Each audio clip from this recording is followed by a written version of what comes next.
Hi, good afternoon, Buddhism.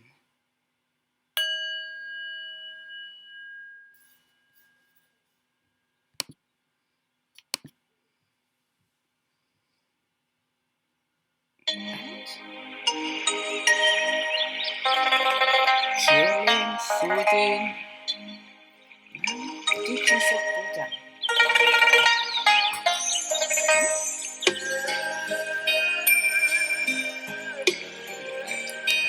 Anyway, that's music. I'll play that later.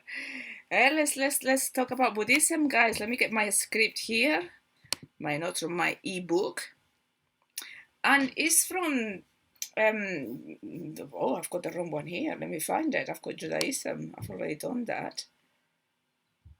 Where are you? Buddhism is from the 6th century BCE. Buddhism can be regarded as a philosophical belief system than a religion really, because it does not explicitly involve a god or goddess or gods. Its origins are attributed to its founder, Buddha.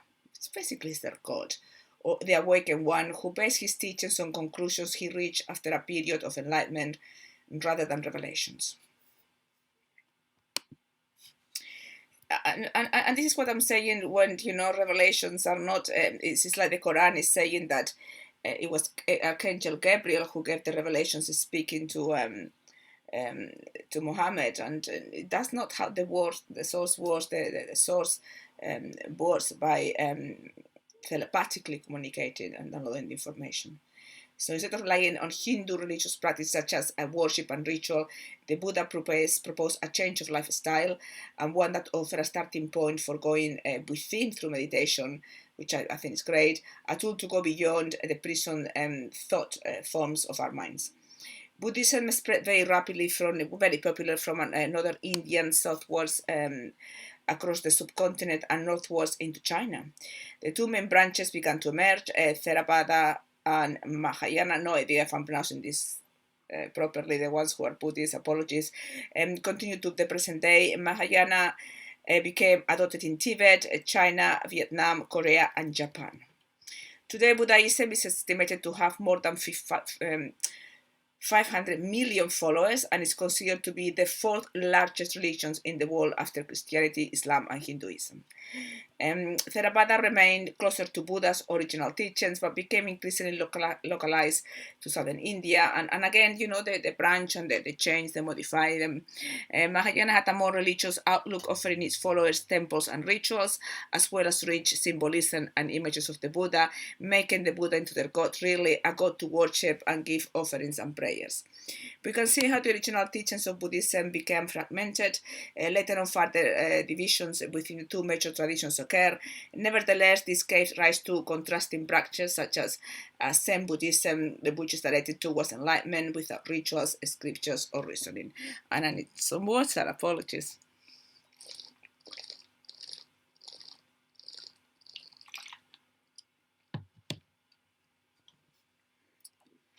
Buddhism derived the unchanging eternal self as defined in the Hindu Upanishads, and it suggested that life cannot be understood or its suffering avoided.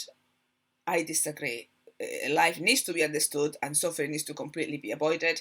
Buddhism does not deny the existence of God or some form of an eternal soul, but regards them as an unnecessary distraction. When Buddha was asked if the world was eternal or whether an enlightened person lived after death, Buddha refused to answer, no idea why. Of course you do. He suggested that the self was not simple and eternal, but complex and subject to change. This description is accurate at a point if Buddha was referring to the phantom self and not the eternal soul, one with the present within. The central aim of the Buddha's teaching is the Dhamma, which is to overcome suffering. The Buddhist Dhamma starts with 4 noble truths, which give an overview of the human suffering and solutions for it. According to the 4 noble truths, human life is fragile, always vulnerable, and involves suffering, asserting that the origin of suffering is craving. The Buddhist term of craving refers to people's attempts to hold onto what they like. It's basically problem-solving structure. You need something in the future moment for you to be happy, which I agree to a certain extent can incur suffering. when the things that we like and have become accustomed to are taken away from us, or we don't have them yet. However, it's not the craving itself that causes the suffering, but our resistance to not having what we want.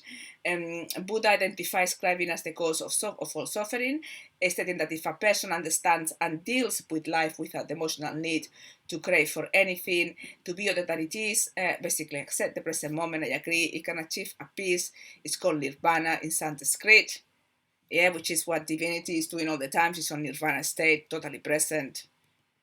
Amor was born like that. It took me a while to reach to that state, but it's great. Unless more religions which encourages people to live a moral life in the present in order to attain happiness in a world beyond this one. Buddhism says correctly that a true end to suffering is possible now.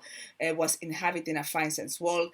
The path to the cessation of suffering is set as a path of 8 steps or principles called the Noble Eightfold Path. The Noble Eightfold Path or Middle Way sets out the 8 characteristics, this being right view, right intention, right action, right livelihood, right effort, right mindfulness, and right concentration that an individual needs to bring to the life. And it's pretty much like conscious education. So what we are doing, it's just take the right actions, the right intention, focus on what you want to create and awaken. And this path offers a program of self-development, a way of life rather than a set of commands or doctrines to be accepted, which is a much nicer way of doing things. A further key feature of Buddha's teaching is interconnectedness, the idea that everything arises because of pre-existing causes and conditions. The Buddhist path is said to be one that aims to create the conditions to replace suffering with joy and happiness, which is basically enlightenment. This means that if we look at the chain of causes and effects or events in our lives, we can look for and identify the links, the recurring mental patterns. If were not possible to alter the outcomes of a situation, our fate, and all our actions could be absolutely determined with no escape from suffering. So although Buddhism takes from Hinduism the idea of karma, is that not accept this in any mechanical sense. There is always an element of choice in our actions. We either both associate and follow the actions of a mental pattern, the shadows, which will incur a karmic reaction, or we follow our higher self, where there is neither cause nor effect.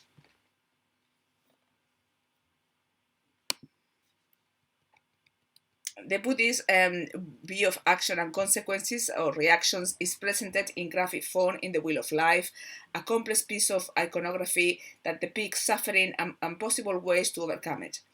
The Buddhist wheel of life is the Buddha's symbolic representation of the matrix or the time loop.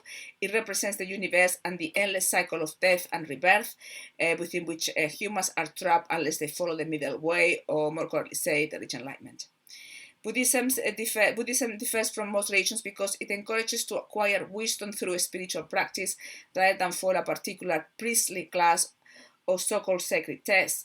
It states that enlightenment can only be acquired by seeking understanding of his teachings, not by believing his words. Beliefs should be based on personal spiritual experience, where they become inner knowings rather than simply trusting authoritative priestly figures.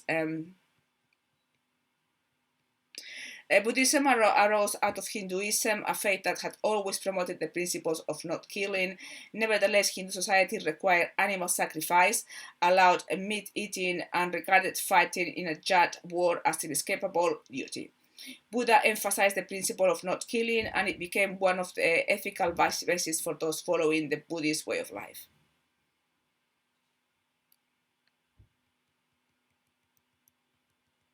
Given the general Indian belief in reincarnation, it was not long, before people started to speculate about Buddha's previous lives and the actions and characteristics he must have displayed during those lives to move towards enlightenment.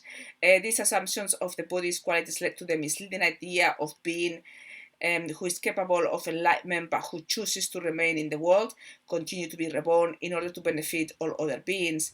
Followers of this teaching argue that the earlier teaching was a limited version and that their own was kept hidden for many centuries, awaiting the right conditions to allow it to be preached. It is important to understand that there are many expressions of God through the world, helping raise the frequency of the human race. There is no need for anyone enlightened being to remain in this world.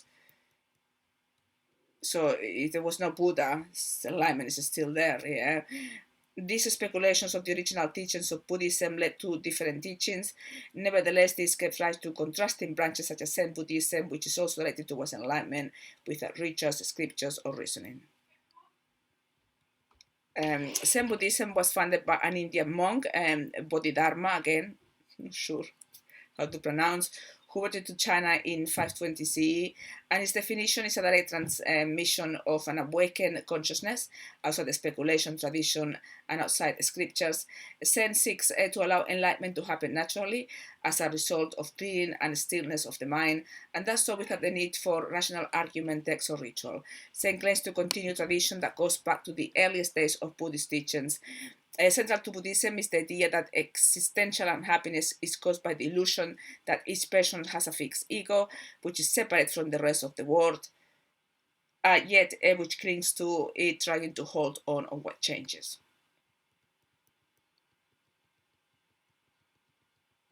Zen see this as a small and superficial mind, one that people acquire at birth, then develops by the influence and conditioning by those around them, which is correct.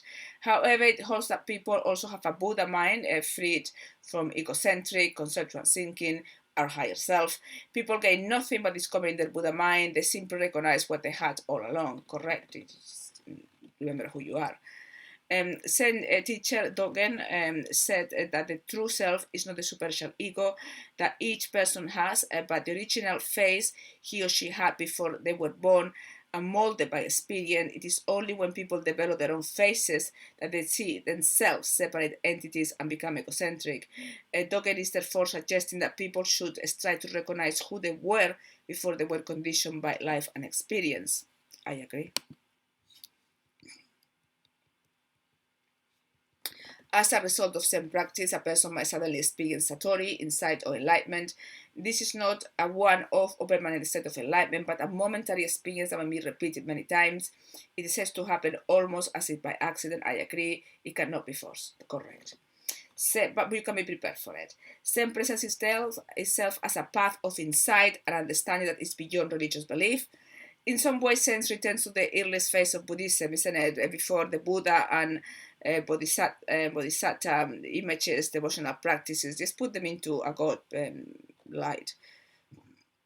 Enlightenment is open to all. Indeed, everyone is already enlightened, connected. It's only remember and recognize it. So that's what Buddhism is all about. I mean, the world of Buddhism is quite weird. And one aspect you can reincarnate it as God, otherwise an animal. And if you're an animal, that's really bad karma, because being reincarnated as an animal, which I think is great fun, is lower frequency. They've got some good things, but they've got some really twisted things, different branches. But Zen Buddhism is actually quite okay in what concern regards enlightenment. And as I say, anything that reaches that helps you reach enlightenment, then if somebody wants to use Zen Buddhism, then why not? I find closing my eyes in stillness for long periods, I find it very hard to do because I've got very high energy. For me, just being it and doing it is the way forward. But to reach there, meditation for some people is actually amazing. I've never been able to do it that way. I just want to live brutally. Just happened. So anyway, guys, I hope you enjoyed that. Some more to come in religion, and then we'll continue through the science of God. I'm still waiting for this video on the structure to be uploaded. I can't wait to put it on the gate because I know it's gonna help many. So anyway, guys, till next video. Goodbye, love you unconditionally. Bye bye.